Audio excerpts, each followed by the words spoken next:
मुजफ्फरपुर जिला अंतर्गत विशेष सर्वेक्षण कार्य प्रारंभ हो चुका है। इसमें प्रथम चरण में अभी नगर निकाय को छोड़कर शेष 17 से 21 ग्राम में सर्वेक्षण का कार्य किया जा रहा है। अभी जो प्रक्रम चल रहा है सर्वेक्षण का, उसमें सर्वेक्षण से पूर्व किए जाने वाले कार्य किए जा रहे हैं। ये कार्य अभी चलेगा, इस माह तक, सितंबर तक हम लोग चलाएंगे। इस क्रम में हम लोग ग्राम सभा कर रहे हैं। ग्राम सभा करके सभी गांवों में जितने भी राजस्व ग्राम में सर्वेक्षण कार्य किया जाना है, उसमें हम लोग ग्राम सभा का आयोजन कर रहे हैं। ग्राम सभा की कार्यवाही अब समाप्त होने पर है। लगभग 90% से ज्यादा गांव में हम लोग ग्राम सभा कर चुके हैं।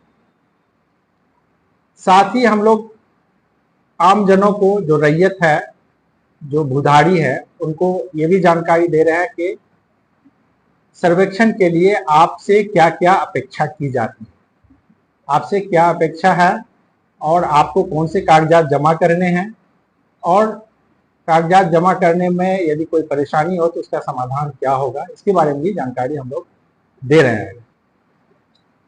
तो अभी जो रैयत से अपेक्षा की जा रही है, उनको हम लोगों का उद्घोषणा हो चुका है। सभी राजस्व ग्राम का 17 से 21 ग्राम था, जिसमें हम लोग सभी ग्राम का उद्घोषणा कर चुके हैं। उद्घोषणा के 45 दिन के अंदर प्रपत्र 2 में सारा विवरणी भरकर, खतियानी विवरणी भरकर, जमीन से संबंधित जो भी विवरणी है उसको भरकर, साथ में प्रपत्र 3(1) में वंशावली लगाकर पब्लिक को जमा करना था। इस क्रम में हमारे अमीन सभी राजस्व ग्राम में जाके कैंप कर रहे हैं। उसके लिए रोस्टर निर्धारित की गई है अमीनों का। अमीन राजस्व ग्राम में जाएंगे, वहां के पंचायत भवन, जो भी सामुदायिक भवन या जो भी सार्वजनिक स्थल है, वहां पर ये लोग कैंप कर रहे हैं।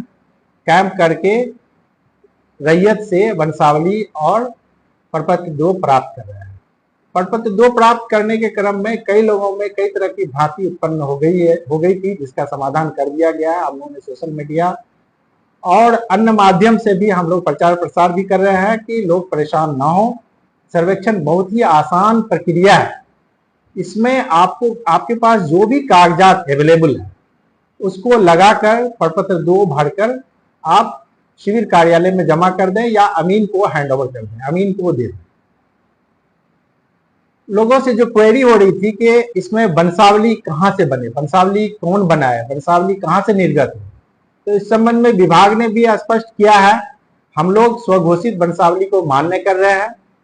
स्वघोषित वंशावली भी अगर कोई दे रहे हैं तो उसको हम लोग मान्य कर रहे हैं, और उसमें किसी प्रकार के एफिडेविट की आवश्यकता नहीं। वंशावली स्वघोषित आप जमा कर दें। दूसरा, लोगों का क्वेरी था कि यदि कोई खतियानी रैयत है, उनके वंशज हैं, वंशज के द्वारा अभी तक म्यूटेशन नहीं किया गया है, तो क्या उसका खाता खुलेगा कि नहीं खुलेगा। स्पष्ट है, उसमें यदि म्यूटेशन नहीं भी करा पाया है तो खतियानी रैयत के वंशज वंशावली बना के देंगे, साथ ही शेड्यूल बना के देंगे। तो उन लोगों के जो भी वारिसान है, जो भी बेटा बेटी जो भी है, सबके नाम से खाता खुल जाएगा। तीसरा ये था कि यदि कोई रैयत, यदि जमाबंदी रैयत से खरीदे हैं जमीन और उनके डीड का म्यूटेशन अभी तक नहीं हुआ, यदि जमाबंदी रैयत से वो खरीदे हैं और उनके पास रसीद अवेलेबल है जमाबंदी रैयत का जिससे वो क्रय किए हैं, यदि इनका डीड का यदि नहीं हुआ है म्यूटेशन, तो वैसी स्थिति में भी इनका खाता खुलेगा। और अभी ये प्रक्रिया अभी साल भर चलेगी। इसके कई प्रक्रम है। अभी हम लोग सबसे पहले हम लोग 13 तैयार कर रहे हैं। 13 तैयार करने के बाद हम लोग किस्तवार करेंगे, उसके प्लॉट पर जाएंगे। वहां पर भी अगर उनके पास कागज अवेलेबल हो जाता है तो उस क्रम में भी दे सकते हैं। अगर उसके बाद हम लोग जब किस्तवार करने के बाद फिर हम लोग खाना पूरी करने लगेंगे, उस टाइम में भी उनके पास कागज अवेलेबल हो जाएगा तो उस टाइम में भी दे सकते हैं। अब इसलिए पब्लिक घबराए नहीं, उनके पास जो भी पेपर अवेलेबल है, जो जिस लैंड पर वो रह रहे हैं, जो लैंड उनके पोजीशन में है, वो चाहे वो खतियानी वारिस हो चाहे क्रेता हो, अगर क्रेता सही है और सही जमाबंदी रैयत और खतियानी रैयत से क्रय किए हैं तो उनको घबराने की कोई आवश्यकता नहीं है। उनके पास पेपर अभी नहीं भी है, केवल रसीद भी अवेलेबल है जमाबंदी रैयत का जिससे वो क्रय किए हैं, तो वो भी लगा देंगे तो उससे भी उसका हो जाएगा। अगला प्रक्रम में वो कागज खोज करके अपना जमा कर सकते हैं। इसलिए कोई भी रैयत घबराए नहीं, अपना पेपर जल्दी से जल्दी प्रपत्र 2 भर करके, प्रपत्र 3(1) वंशावली भर करके अपने अमीन को दे दे या शिविर कार्यालय में जमा कर दे। दूसरा ये कि अब आप नहीं भी आ सकते, अभी कोई बाहर है या आप ऑफलाइन नहीं देना चाहते हैं तो ऑनलाइन भी dlrs.bis.nic.in पर आप दोनों ऊपर में ही दिखेगा, ऊपर वाला टैब में ही दिख रहा है प्रपत्र 2 प्रपत्र 3(1). अब वहां से डाउनलोड करके भर के फिर आप उसी पे ऑनलाइन ही अपलोड कर सकते हैं। कोई जरूरी नहीं है कि आप ऑफलाइन ही जमा करें, आप ऑनलाइन जमा कर सकते हैं। ऑनलाइन सुविधा उपलब्ध की गई है। दूसरा, एक और लोगों में भ्रांति फैला हुआ है कि यदि किसी का अगर पंजी 2 से जो अभी ऑनलाइन एंट्री हुआ है उसमें कोई त्रुटि हो गई, किसी का नाम गलत हो गया, किसी का रकबा गलत हो गया, किसी का खाता गलत हो गया, किसी का खेसरा गलत हो गया, परिमार्जन में दिए हुए परिमार्जन उसका नहीं हुआ तो क्या उसका सर्वे होगा या नहीं होगा?